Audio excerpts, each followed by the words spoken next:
একচল বিশিষ্ট দ্বিঘাত সমীকরণে বীজের প্রকৃতি নির্ণয়ের আমরা একটা অঙ্ক দেখব। এখানে দেখো বলেছে কে এর কোন মানের জন্য বীজ বাস্তব এবং সমান হবে। দেখো এটা হচ্ছে একটা একচল বিশিষ্ট দ্বিঘাত সমীকরণ। এই সমীকরণের বেসিক বা জেনারেল যে ফর্মুলা সেটা হচ্ছে a x square plus b x plus c.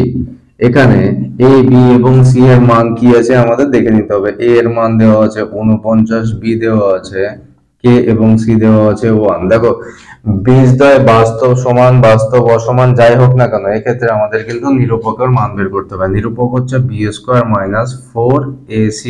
এখানে মান বসিয়ে দেখতে হবে যে এখানে কে এর মান কি পাচ্ছি। দেখো বি স্কোয়ার, বি এর মান হচ্ছে কে, তাহলে কে এর এখানে স্কোয়ার মাইনাস 4 ইন্টু এর মান দেওয়া আছে 49 আর সি এর মান দেওয়া আছে 1, তাহলে কে স্কোয়ার মাইনাস এটা গুণ করলে আছে 196। তাহলে কে এর মান আসবে k equal to root over 196 equal to plus minus 14। তাহলে কে এর মান প্লাস মাইনাস 14 তে বীজদ্বয় কি আসবে? বাস্তব এবং সমান বীজদ্বয়। নেক্সট অঙ্ক যেটা দেওয়া আছে বলেছে 3x square minus 5x plus 2k। দেখো এখানে a এর মান দেওয়া আছে 3, b দেওয়া আছে মাইনাস 5 এবং c দেওয়া আছে k বা 2k দেওয়া আছে। c এর মান দেওয়া আছে 2k। দেখো এখানে আমরা তাহলে নিরূপকের মান বের করব b square minus 4ac equal to 0। তাহলে b এর মান কত দেওয়া আছে? মাইনাস 5 এর স্কয়ার মাইনাস 4 ইন্টু এর মান দেওয়া আছে 3, সি এর মান দেওয়া আছে 2k। তাহলে এটা করলে আসে 25 মাইনাস 12 24, তাহলে 24k। তাহলে k ইকুয়াল টু আসে 25/24। তাহলে k এর মান 25/24 এ বীজদ্বয় কি আসবে? বাস্তব এবং সমান। দেখো বাস্তব এবং সমান যদি বীজ হতে হয় তাহলে নিরূপকের মান কিন্তু শূন্য হতে হবে। b square minus 4ac equal to 0 হতে হবে। দেখো নেক্সট অঙ্ক বলেছে 9x square minus 24x plus কে। এখানে a দেওয়া আছে 9, b দেওয়া আছে 24 মাইনাস 24, c দেওয়া আছে k। তাহলে নিরূপক b square minus 4ac equal to 0। b এর মান কত দেওয়া আছে? মাইনাস 24, মাইনাস 24 এর স্কয়ার মাইনাস 4 ইন্টু এর মান দেওয়া আছে 9, সি এর মান দেওয়া আছে k।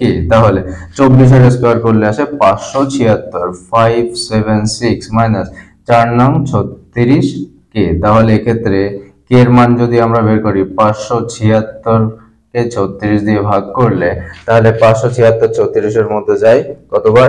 16 বার। তাহলে কে এর মান আমরা কত পেলাম? 16। তাহলে কে এর মান 16 তে আমরা বাস্তব এবং সমান বীজ পাবো। আচ্ছা এই যে এটা আমাদের লাস্ট অঙ্ক, সেটা হচ্ছে 2x square plus 3x plus k equal to 0। a দেওয়া আছে 2, b দেওয়া আছে 3 এবং c দেওয়া আছে k। তাহলে b square minus 4ac equal to 0। b এর মান কত দেওয়া আছে? 3, 3 এর স্কয়ার করব মাইনাস 4 ইন্টু এর মান দেওয়া আছে 2, c এর মান দেওয়া আছে k। তাহলে 3 এর স্কয়ার করলে হয় 9 মাইনাস 4 দুগুণে 8k। তাহলে k এর মান আমি কত পাচ্ছি?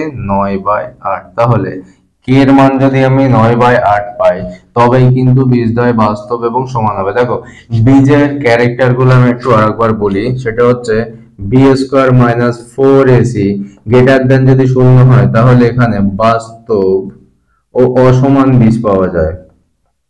বাস্তব অসমান বি স্কয়ার মাইনাস 4ac শূন্য হলে বাস্তব সমান বীজ পাওয়া যাবে। আর b square minus 4ac less than যদি শূন্য হয় তাহলে কোনো বাস্তব বীজ পাওয়া যাবে না। এই হলো বীজের প্রকৃতি নির্ণয়। আর এক্ষেত্রে বি স্কয়ার মাইনাস 4ac এটাকে আমরা কিন্তু নিরূপক বলবো।